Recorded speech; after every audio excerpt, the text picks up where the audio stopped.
안녕하세요. 주킹TV의 주킹입니다. 이번 영상에서는 지난번 영상에서 소개해드린 책 꽃들에게 희망을이 과연 우리에게 어떤 메시지를 전달하려 하는가에 대해 같이 나누어 보고자 합니다.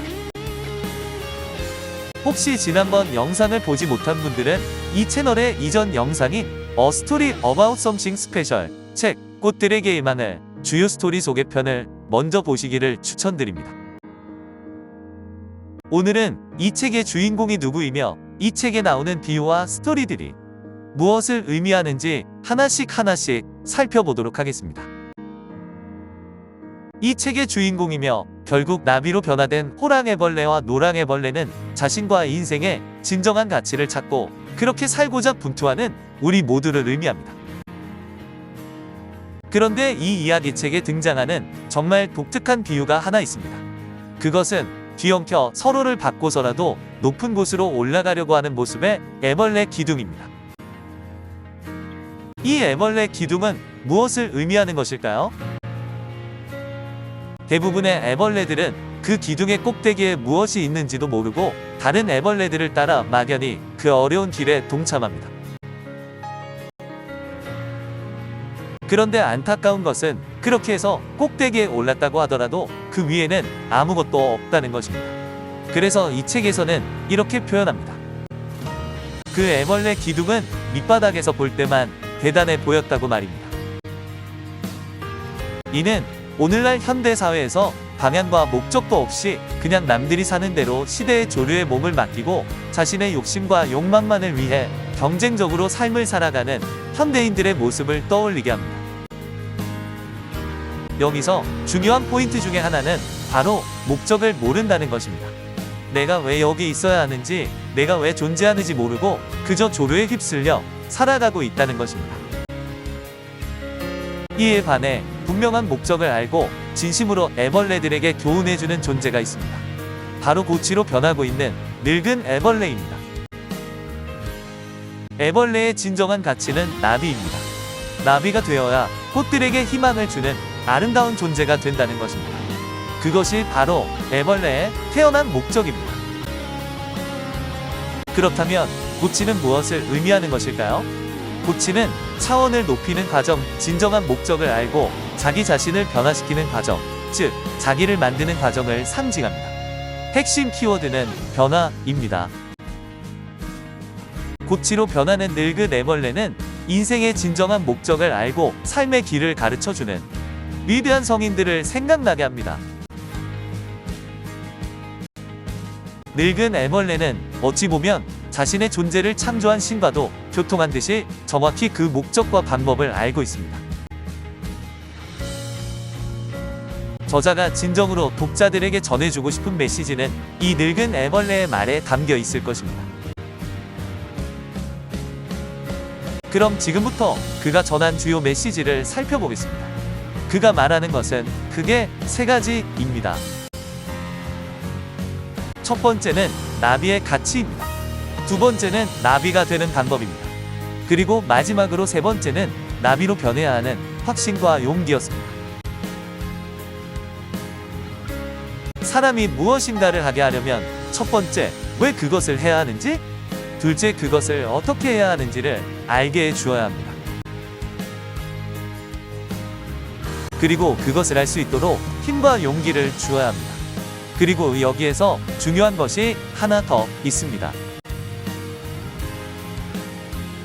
자기 자신이 먼저 모범이 되고 실천하여 그것을 보여주는 것입니다.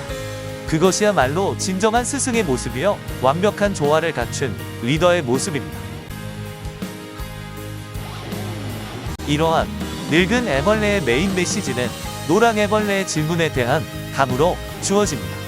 지금부터 노랑애벌레의 질문과 늙은 애벌레의 답을 들여다보겠습니다. 첫 번째, 나비의 가치입니다. 나비는 미래의 내 모습일 수도 있단다. 나비는 아름다운 날개로 날아다니면서 땅과 하늘을 연결시켜주지. 나비는 꽃에서 꿀만 빨아 마시고 이 꽃에서 저 꽃으로 사랑의 씨앗을 날라준단다. 나비가 없으면 꽃들도 이 세상에서 곧 사라지게 돼. 일단 나비가 되면 너는 진정한 사랑을 할 수 있어. 새로운 생명을 만드는 사랑 말이다. 그런 사랑은 서로 껴안는 게 고작인 애벌레들의 사랑보다 훨씬 좋은 것이란다. 둘째, 나비로 변하는 방법입니다. 노랑 애벌레는 다음에 질문을 던집니다. 어떻게 하면 나비가 되죠? 여기까지가 첫 번째, 인식하고 관심을 가지는 단계입니다.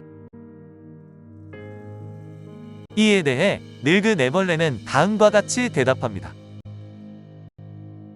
날기를 간절히 원해야 돼. 하나의 애벌레로 사는 것을 기꺼이 포기할 만큼 간절하게.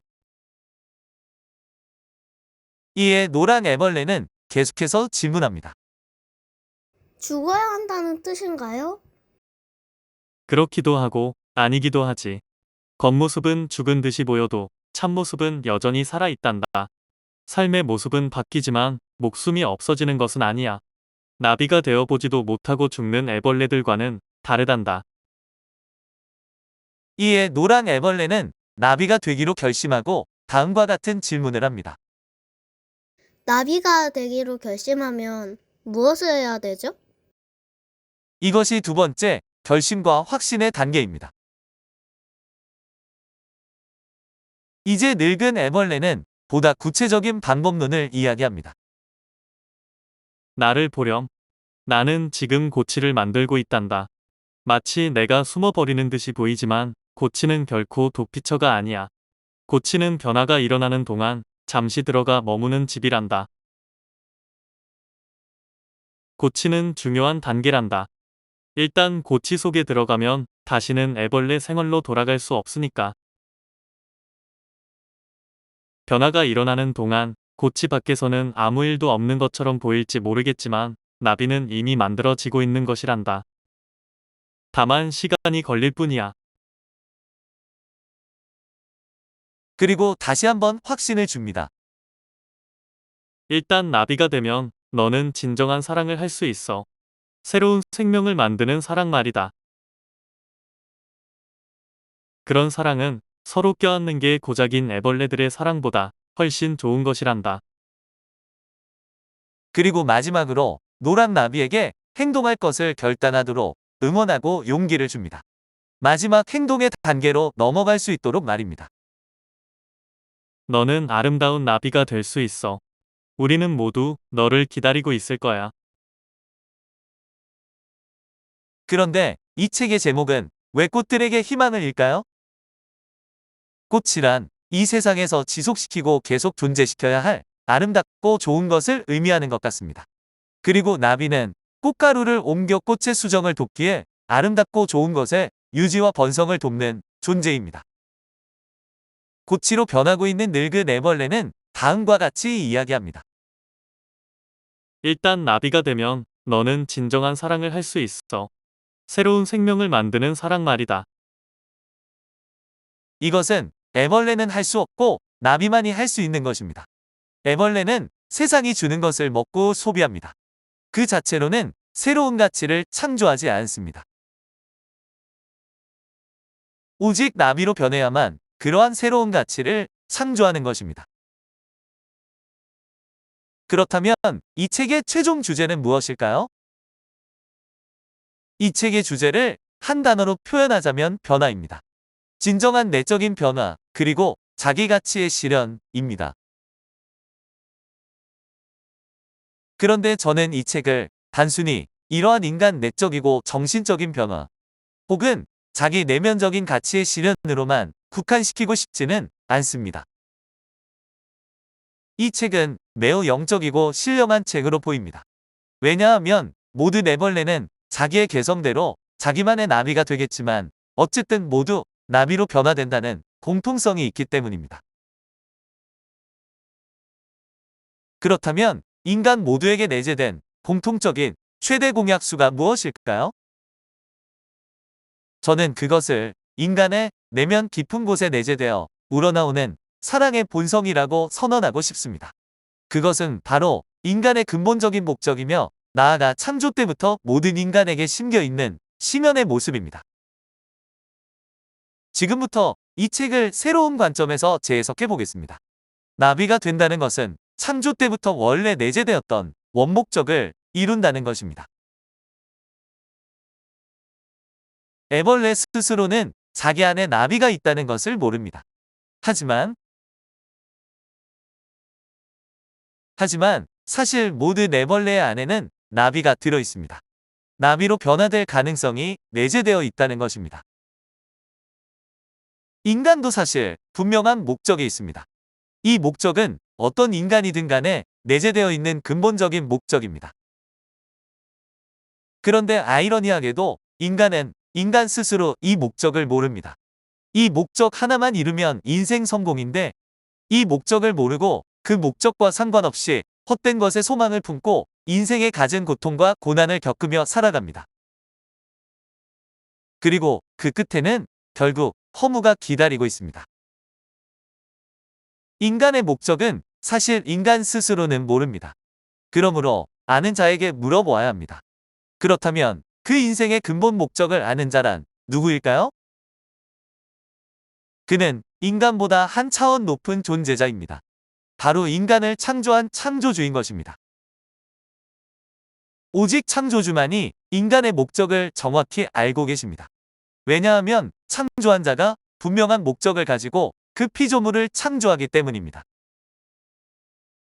이 스토리에 나오는 늙은 애벌레는 그 창조주의 목소리를 대변합니다. 그렇다면 신이 인간을 창조한 목적은 무엇일까요? 인간은 어떻게 살 때 그 가치가 최대로 발휘될까요? 돈을 많이 벌어 부귀영화를 누리는 것이 인간의 목적일까요? 높은 자리에 올라 남들을 다스리며 사는 것이 인간의 목적일까요? 멋지고 아름다운 이성을 만나 사는 것이 인생의 근본 목적일까요? 이 책에서는 이러한 것이 인생의 목적이 아니라고 이야기하는 것 같습니다. 그렇다면 우리 인생에서 날 수 있는 능력이 있는 나비로 변화되는 것에 비유할 수 있는 진정한 목적은 무엇일까요? 인간은 어떻게 살 때 인간의 진정한 가치와 행복을 느낄 수 있을까요? 그 답은 바로 사랑입니다. 그 답이 사랑인 이유는 늙은 애벌레의 코칭에서도 사실 그 힌트를 찾을 수 있습니다. 이 늙은 애벌레는 나비가 되면 할 수 있는 진정한 사랑에 대해 이야기합니다. 이 사랑은 연인들 사이에 껴안는 게 고작인 그런 육적인 사랑이 아니라 이보다 한 차원 높은 사랑입니다. 늙은 애벌레는 그 사랑은 새로운 생명을 만드는 사랑이라고 이야기했습니다. 이것은 어떤 사랑일까요? 그것은 바로 이 이야기의 제목에서 암시하듯이 나비가 되어 꽃에게 생명을 불어 넣는 사랑입니다. 앞에서 이야기했듯이 세상의 아름다운 것들, 선한 것들을 창조하고 존재시키는 매우 고귀한 사랑입니다. 인간은 사랑이 없으면 존재할 수 없습니다. 부모의 사랑이 없었으면 태어날 수도 없었고 태어났어도 제대로 존재하고 성장할 수 없는 존재인 것입니다. 또한 인간은 사랑이 없으면 무자비해지고 잔인해집니다. 인간이 인간으로서 존엄해지려면 사랑을 주고 사랑을 받고 살아야 합니다. 모든 종교에서 강조하는 것도 사실 사랑입니다. 불교의 자비나 유교의 임 모두 사실 인간에 대한 사랑을 다른 단어로 표현한 것에 다름없습니다. 특히 기독교는 사랑의 종교라고 합니다. 인간에 대한 하나님의 사랑을 예수님께서 자신을 희생한 십자가로 확증하셨다는 것이 기독교의 핵심 메시지입니다. 성경을 보면 예수님에게 한 사람이 와서 묻습니다. 율법 중 가장 큰 율법이 무엇이냐고 말입니다. 예수님께서는 내 마음과 뜻과 목숨을 다해 내 주 하나님을 사랑하고 그와 같이 내 이웃을 사랑하라. 이것이 온 율법과 선지자들의 가장 큰 계명이라고 하셨습니다. 예수님이 가장 크게 강조하신 정신은 바로 사랑인 것입니다. 무엇보다도 창조주 하나님을 최고로 사랑하라는 것입니다. 또한 그런 사랑으로 인간을 사랑하라는 것입니다. 즉 예수님은 하나님과의 사랑을 최고의 근본으로 말씀하셨습니다. 또한 유명한 고전인 톨스토이의 단편소설 사람은 무엇으로 사는가?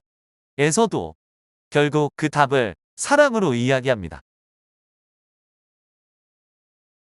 그리고 빅터 프랭클의 죽음의 수용소에서라는 책에서 인간으로서의 아무런 존엄도 받지 못하고 발가벗겨져 내던져진 수용소에서 인간에 대한 구원은 사랑 안에서 그리고 사랑을 통해 실현된다고 고백합니다. 인간의 존재 목적은 사랑입니다. 사랑을 받고 사랑을 주는 존재가 바로 인간의 근본 가치입니다. 신은 인간을 그렇게 사랑 덩어리로 창조하셨습니다. 사랑이 없으면 존재할 수 없고, 사랑이 없으면 존엄할 수 없고, 사랑이 없으면 행복할 수 없고, 사랑이 없으면 그 진정한 가치가 발휘될 수 없도록 말입니다. 이러한 진정한 사랑에 대해 깊은 말씀을 전해주신 분이 또 한 분 있습니다. 그분은 이 책의 늙은 애벌레처럼 나비의 진정한 가치와 목적을 알고 그 나비에 다다를 수 있도록 가르치고 계신 분입니다. 그분은 기독교 복음선교의 정명석 목사님입니다. 그는 인간의 근본 목적은 하나님과의 사랑이라고 끊임없이 말씀하시고 그 가르침대로 하나님과 예수님을 너무나도 사랑하여 오직 하나님, 주님만을 자신의 신랑으로 삼고 하나님의 뜻만을 실천하는 외길 인생을 살아오신 분입니다. 이는 마치 이 책의 늙은 애벌레처럼 나비가 되는 길을 말로만 가르치는 것이 아니라 실제 자기가 먼저 나비가 되는 길을 몸소 보여주었듯이 인간의 근본 목적이 하나님과의 사랑이라는 것을 몸소 실천으로 보여주고 가르쳐 주신 분입니다. 참고로 이분께서 전하셨던 인간의 창조 목적에 관한 말씀의 핵심 내용은 이 유튜브 채널의 다른 영상인 인간의 존재 목적은 사랑이다에 잘 요약되어 있으니 꼭 한번 시청해 보시기를 권해드립니다. 오늘은 정명석 목사님의 설교 말씀 가운데서도 인간의 근본적인 목적과 그 목적을 이루는 방법에 대해 나비와 애벌레의 비유로 풀어낸 말씀이 있어 마지막으로 이를 간단히 소개해 드리려고 합니다. 애벌레가 애벌레만 보면 애벌레로 만족하며 산다. 그러나 나비를 만나면 자기 만족을 잊어버리고 나비에게 묻는다. 너는 어떻게 나비가 되어 하늘을 날아다니며 꽃밭에서만 사니? 너는 어떻게 어느 누구도 감히 묻지 않는 질문을 하니? 나는 삶이 만족스럽지 않고 곤고하고 허무해. 꽃밭을 기어가면 꽃향기만 맡으니 곤고하고 그나마 사람들이 지나가면 밭여 죽을까 두려워. 나는 항상 꽃밭의 황태자, 공주와 같은 벌과 나비가 너무 부러웠어. 나비야, 너는 도대체 처음에 어떤 모습으로 태어났니? 애벌레야, 너 절대 내 말을 믿고 행해야 해. 그러면 어느 날 호련히 변화되어 나같이 나비가 될 거야. 꽃밭에 돌아다니다가는 사람에게 밝히거나 새에게 쪼아 먹힐 수 있으니 답답하지만 나무로 올라가서 때를 기다려. 그러다가 때가 되면 허물을 벗고 호련히 변화되어 날아다니게 될 거야. 나도 처음에는 너와 똑같이 땅바닥을 기어다니며 주름만 잡던 애벌레였어. 만일 나비가 애벌레에게 가르쳐주지 않았으면 자기와 같은 애벌레를 쳐다볼 때는 만족하다가 하늘을 헐헐 나는 나비를 쳐다볼 때는 곤고해하며 살다가 새에게 쪼아 먹혔든지 사람에게 밟혀 죽었든지 했을 것이다. 가르쳐준 대로 변화되어야 한다. 지금까지 꽃들에게 희망을이라는 책은 이 세상과 독자들에게 어떤 메시지를 전달하려 하는가에 대해 제가 생각해본 관점에서 메시지와 감동을 나누어 보았습니다. 이 영상을 시청하시는 모든 분들이 나비가 된 이 책의 주인공들처럼 자신의 진정한 가치를 이루고 발휘하시는 삶을 사시기를 진정으로 바라며 오늘의 영상을 마치도록 하겠습니다. 시청해주셔서 감사합니다.